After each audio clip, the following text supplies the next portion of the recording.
hitting windows is also a huge factor. At the Alberta Institute for Wildlife Conservation, most patients are brought in because of human causes, from house cats to being hit by a vehicle or stuck in barbed wire.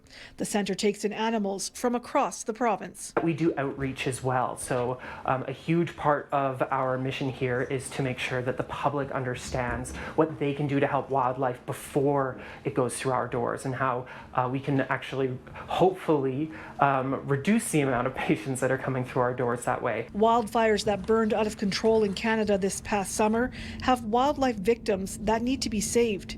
This American kestrel is from a British Columbia fire and on the road to recovery here in Alberta. When they first came in, they did have some tears along their patagium, likely from the burning that they endured.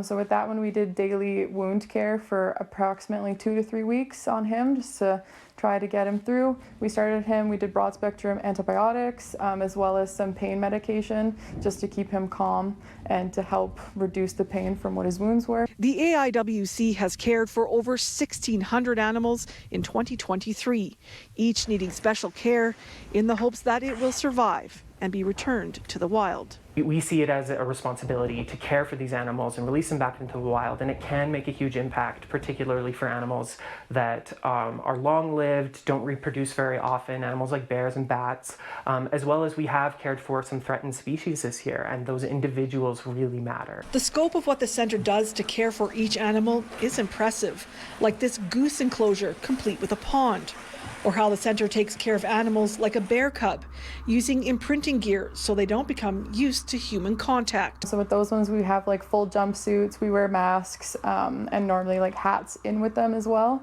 to try to keep them to know that like I'm a weird figure, but I'm not like obviously a person, so we try to like disguise ourselves as much as possible when we're going in with those highly imprintable species. The Conservation Centre is in the midst of a holiday fundraiser to help keep the nonprofit operating.